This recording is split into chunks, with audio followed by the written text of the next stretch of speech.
Assalamualaikum warahmatullahi wabarakatuh. Halo teman-teman. Perkenalkan, nama saya Ledis Inawati dengan NIM 224451029 dengan mata kuliah Penelitian Kuantitatif DK. Video ini dibuat untuk menyelesaikan tugas UTS dengan materi kuasi eksperimen. Nah, ada yang tahu nggak sih kuasi eksperimen itu apa? Kuasi eksperimen adalah metode penelitian yang tidak menggunakan penugasan acak, tetapi menggunakan kelompok yang sudah ada, jadi tidak menggunakan random. Hal ini untuk memprediksi keadaan yang dapat dicapai melalui eksperimen yang sebenarnya. Metode kuasi eksperimen ini metode penelitian yang dalam pelaksanaannya tidak menggunakan penugasan random atau random assignment, melainkan dengan kelompok yang sudah ada. Apa aja ya langkah-langkahnya?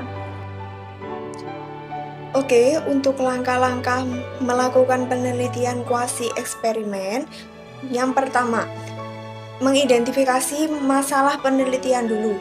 Jadi, menentukan masalah penelitian, misalnya, apakah suatu program pendidikan tertentu itu dapat meningkatkan prestasi belajar siswa. Contohnya, program pembelajaran matematika interaktif. Kemudian yang kedua, yaitu menentukan variabel. Jadi, mengidentifikasi variabel independen atau perlakuan atau yang diintervensi dan variabel dependen, hasil yang diukur. Misalnya, variabel independennya berupa metode pengajaran baru matematika interaktif, sedangkan untuk variabel dependennya adalah nilai ujian siswa.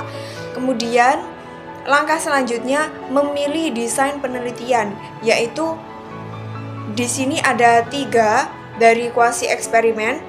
Desainnya yang pertama yaitu time series eksperimen, kemudian yang kedua non-equivalent group design, kemudian dan yang terakhir equivalent time series samples design. Apa itu? Yaitu memilih desain yang pertama time series eksperimen, yaitu observasi sebelum tes untuk mengetahui kestabilan kelompok dan hanya ada kelompok eksperimen tanpa adanya kelompok kontrol. Kemudian non-equivalent group design yang dimana pengertiannya adalah kelompok eksperimen dan kontrol akan diuji menggunakan instrumen yang sama. Jadi di sini ada kelompok eksperimen, ada juga kelompok kontrol. Kemudian ada equivalent time series samples design yang dimana menggunakan kelas eksperimen saja, namun pengulangan perlakuan lebih banyak dan diselingi jeda waktu saat tidak diberi perlakuan. Jadi di sini ada time-nya, ada waktunya. Kemudian memilih subjek penelitian, yaitu menentukan populasi yang akan diteliti dan memilih sampel. Dalam kuasi eksperimen itu pemilihan sampelnya tidak dilakukan secara acak, tetapi harus mempertimbangkan persamaan karakteristik antara kelompok yang akan dibandingkan.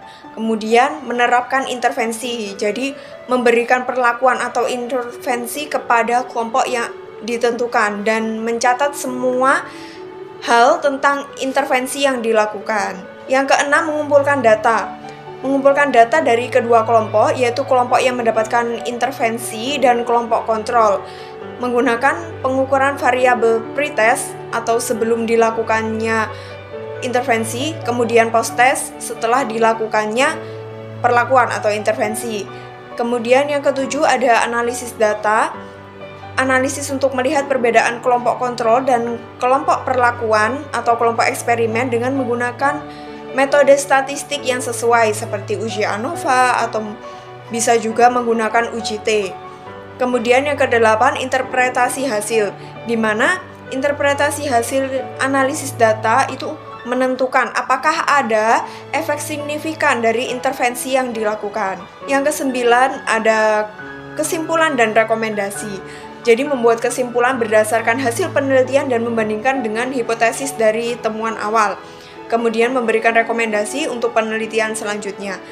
Langkah yang terakhir yaitu membuat laporan penelitian, yaitu menuliskan laporan penelitian yang mencakup latar belakang, metodologi, hasil, kesimpulan, dan jangan lupa untuk mencantumkan referensi.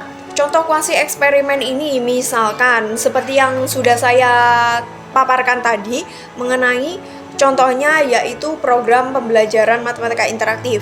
Nah, misalkan kita buat judul efektivitas program pembelajaran matematika interaktif terhadap hasil belajar siswa kelas 10 di SMK. Nah, untuk yang pertama, program pembelajaran matematika interaktif yang bertujuan untuk meningkatkan pemahaman konsep matematika siswa di kelas 10 dan ini dilaksanakan 1 semester dengan frekuensi 2 kali per minggu. Jadi, untuk yang selanjutnya, variabel independennya program pembelajaran matematika interaktif. Dan untuk variabel dependennya, pemahaman hasil belajar matematika siswa. Jadi ini diambil hasilnya, gimana sih hasilnya gitu. Kemudian untuk yang selanjutnya, menggunakan desain non-equivalent control group design.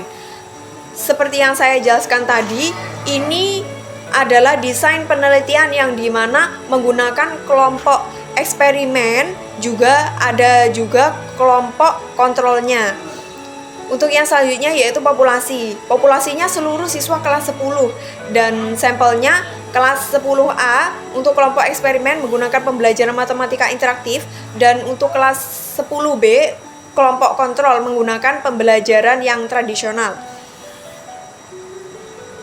Kemudian untuk prosedurnya, kelas 10A akan diajarkan program pembelajaran matematika interaktif mencakup penggunaan aplikasi pembelajaran video dan kuis online.